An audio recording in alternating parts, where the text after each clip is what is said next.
और जिसकी वजह से आप साथ संगत के आशीर्वाद लेने का मौका मिला। हम खुद नसीब हैं कि आप संतों के दर्शन करने का मौका मिला, क्योंकि जिस टाइम से सत्संग स्टार्ट हुआ, शुरुआत हुआ, आरंभ हुआ, तभी से गुरु की कृपा बरस रही है, चाहे वो प्रवचन द्वारा, चाहे भजन द्वारा, चाहे अपने जीवन की बातें महात्मा साझा करके, क्योंकि ये ओतप्रोत मामला है। हर गुरसिक को सतगुरु ने वो समर्था दे रखी है कि जिसको मौका मिले घंटों घंटों बोल सकता है। गुरु ने इतनी कृपा की है, अपनी जीवन की बातें साझा कर सकते हैं। दास तो इतना नफरत करता था निरंकारी मिशन के, कई बार वो एहसास होता है कि अनजाने में क्या क्या मैं सोचता था।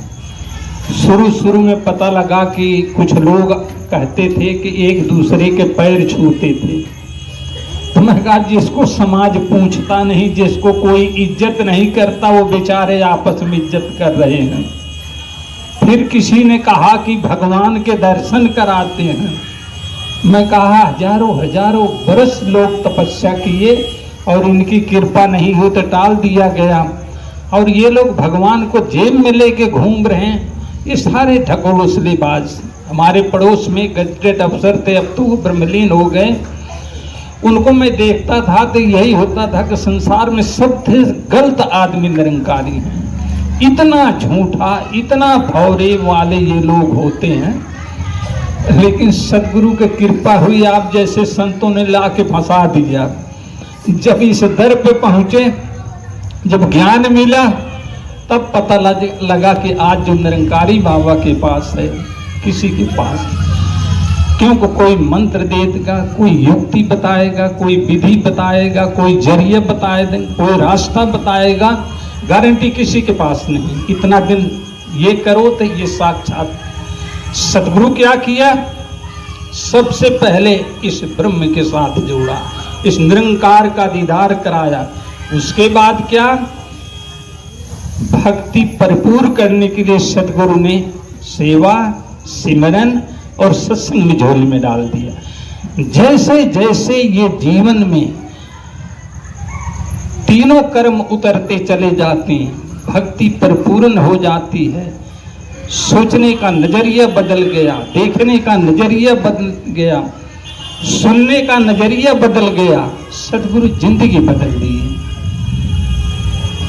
संसार में पहले भी हम लोग रहते थे, और गुरु की कृपा होने के बाद क्या हालत होती है।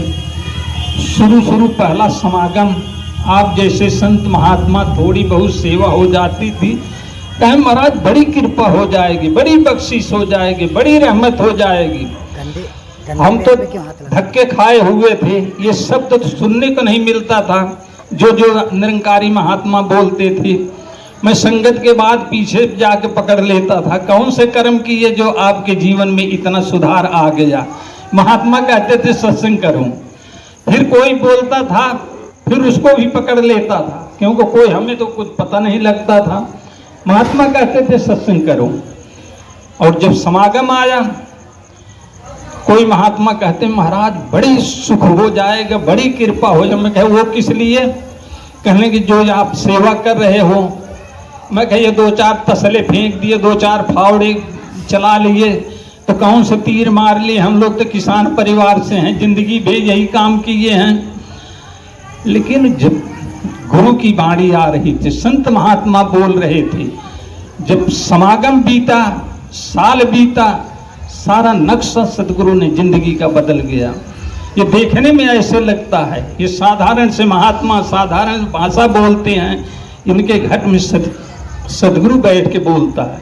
जो आशीषें आते हैं, आज जो परिवार ये उपराला किया हुआ है, हर जगह माया खर्च हो जाती है। कहते हैं सुत दारा और लक्ष्मी पापी के भी हों, संत समागम हरिकथा तुलसी दुर्लभ।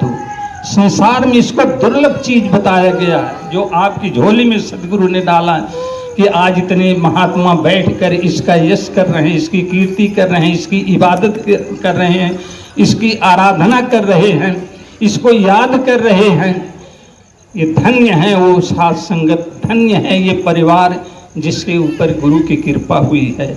हम लोग तो धक्के ही खा रहे थे, इसके लिए तो सुनने को नहीं मिलता था। जो गुरु की वाणी सुनने को मिलती है, जो भगवान की चर्चा होती है, अब तो आर पार वाला सौदा है। देख के पहले कथा वगैरह भी सुना करते थे। पुरोहित महाराज जब नैवेद्य के पूजा कराने के बाद कहते थे कि भगवान का ध्यान करो, अब भगवान की कथा सुनाता हूँ। जब देखा नहीं तो ध्यान कहाँ से जाएगा।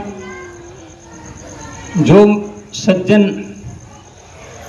बॉम्बे नहीं गए हैं, उनसे अगर पूछा जाए कि दादर स्टेशन का ध्यान करूं तो क्या ध्यान करेंगे। और जिसने देखा है, नाम लेने पे तुरंत मन रूप में देख के और चले आते हैं। सदगुरु ने ये सरल काम कर दिया। सेवा सिमरन सत्संग करो, देख के भक्ति करो, देख के भक्ति करो, पहचान के भक्ति करो, जान के। भुलेखा ही खत्म कर दिया। जितने भी संत महात्मा बैठे हैं, ये सदगुरु की कृपा से सदगुरु के स्वरूप बैठे हुए हैं। इनसे हमें शिक्षा लेनी है, दीक्षा लेनी है, भक्ति सीखनी है। आज अगर साथ संगत में बोलना भी आया, बैठना भी आया, तो ये गुरु की कृपा। खाना पीना सोना सब सिखलाया सतगुरु ने। ये भाषा किसकी है? जी करके प्यार करके। ये स्वयं सतगुरु जब शरीर में आते हैं, आप ही ऐसी शिक्षा देते हैं। फिर संसार में सतगुरु बाबा अवतार सिंह से किसी ने कहा कि दुनिया ग्रंथ वगैरह लिखी है, आपने कोई ग्रंथ नहीं लिखा। बाबा जी बोले कि हमारे जितने भी गुरसिख हैं, ये चलता फिरता ग्रंथ हैं। क्या हमारा जीवन ऐसे बन पाया है जो सतगुरु इतना विश्वास हमारे ऊपर किया? इसके लिए हमें सतगुरु ने ये जो सेवा सिमरन सत्संग दिया है, ये झोले में डालना पड़ेगा। जैसे सतगुरु समय के सतगुरु जैसे बोलते हैं, सिखाते हैं, दिशा देते हैं, उसी पे चलने पे कल्याण होगा। जिंदगी बदल दिया सतगुरु ने। आज समागम का दौर आया है। जो जो बहारे लूट रहे हैं, जो जो सेवा का मौका मिल रहा है, भाग भाग के सेवा कर रहे हैं, ये सब संसार देख के हैरान रहता है। इतने बड़े समागम में कहीं भी देख लो, इतनी पब्लिक इकट्ठा होती है, पुलिस डिपार्टमेंट वाले भी हैरान हो जाते हैं कि ये कैसे व्यवस्था चलती। थोड़ी भी कहीं भीड़ हो जाती तो कंट्रोल से बाहर। ये कौन संभालता है? स्वयं सदगुरु विराजमान होता है। समागमों में सेवा में बहुत से महात्मा ग्राउंड की सेवा चालू हो गई है। गए घंटे 2 घंटे इधर उधर कर दिए, जितना तो सेवा नहीं करते वहाँ तो सेवा हो जाती है। ये सदगुरु एक सिलसिला है कि किसी बहाने से, इसके नाम के बहाने तो निकल तो जाओ, फिर देखो जिंदगी कितनी बदलती चली जाएगी। हम लोग तो सब जगह झूठा ही समझते थे। महात्मा आशीर्वाद देते थे चलते चलते, महाराज ये हो जाएगा। मैं कहे जितने मिलते हैं सब मीठे बोलने वाले मिलते हैं, क्योंकि किसी का कहीं छोड़ दिए, कहीं कोई काम कर दिए, तो ये होता था कि बस इस सतगुरु घट में बैठ के बोलता है। इनसे दिव्य ज्योति वालों के एक प्रोग्राम थोड़ा सा आ रहा, वो बहन जी बोल रही थी, कहने लगी कि ये धुआं इकट्ठा किया करो, आशीष इकट्ठा किया करो। आप संत क्या करते हो? बुला के ये सत्संग करते हो, महात्मा का सेवा करते, घर में चरण डलवाते हैं, आशीषें मिलती हैं, दुआएं मिलती हैं, बख्शीशें मिलती हैं। इसलिए सदगुरु ने ये सिलसिला बनाया है, सेवा सिमरन सत्संग। राजमाता जी